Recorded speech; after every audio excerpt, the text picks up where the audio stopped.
Tim untuk mempresentasikan 5-8 menit. Assalamualaikum warahmatullahi wabarakatuh. Waalaikumsalam warahmatullahi wabarakatuh. Baik, terima kasih untuk waktunya. Di sini saya akan mempresentasikan skripsi saya dengan judul implementasi kurikulum Tafsir Quran dalam meningkatkan minat belajar siswa pada mata pelajaran pendidikan agama Islam di SMA Negeri 2 Pasuruan. Untuk yang pertama yaitu latar belakang. Penelitian ini dilatar belakangi oleh adanya beberapa siswa yang ternyata masih kurang mampu atau kurang lancar dalam membaca Al-Quran. Kedua, tidak sedikit dari beberapa siswa itu menganggap bahwa pelajaran PAI hanyalah pelajaran yang monoton, karena setiap pelajaran PAI hanyalah bercerita dan menghafal beberapa ayat-ayat Al-Quran, sehingga mereka merasa terbebani dengan adanya hafalan-hafalan tersebut.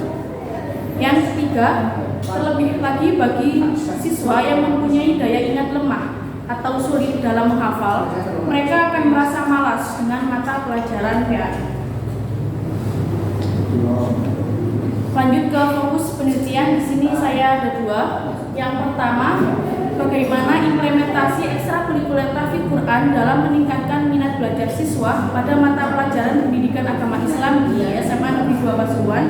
Yang kedua, apa saja faktor pendukung dan faktor penghambat implementasi ekstrakurikuler Tafsir Quran dalam meningkatkan minat belajar siswa pada mata pelajaran pendidikan agama Islam di SMA Negeri 2 Pasuruan.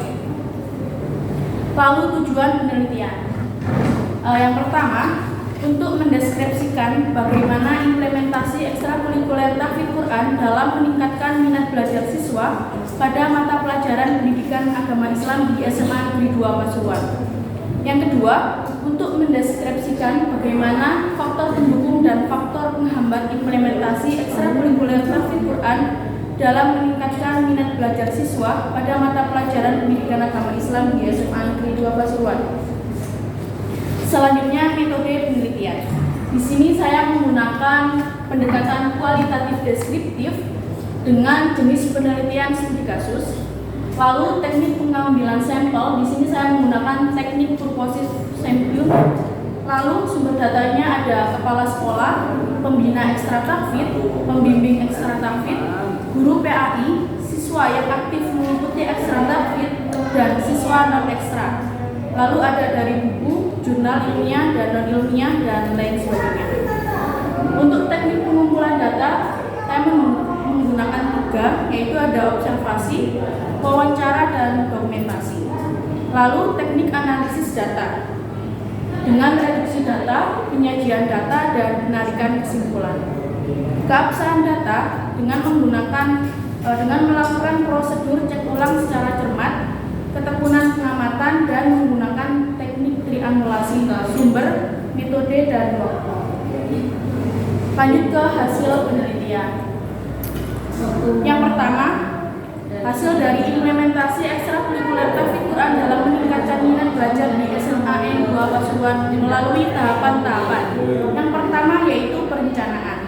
Di perencanaan ini meliputi kebijakan awal kepala sekolah, lalu tujuan pelaksanaan, lalu pelaksanaan yang terjadwal, serta monitoring oleh kepala sekolah, pembina, dan juga pembimbing ekstra.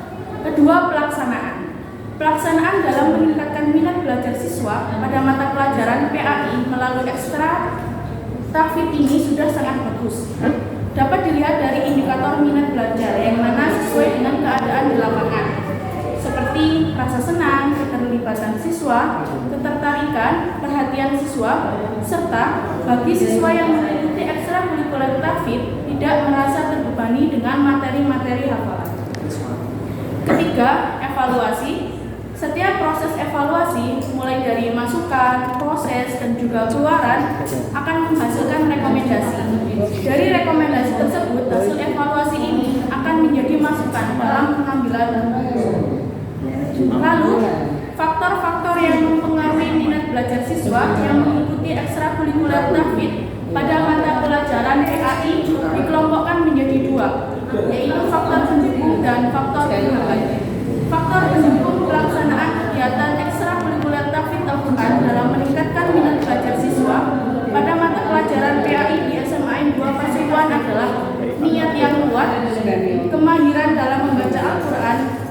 giat dan rajin, kulet dan telaten, sabar dan istiqomah, konsentrasi, dukungan orang tua serta peranan guru.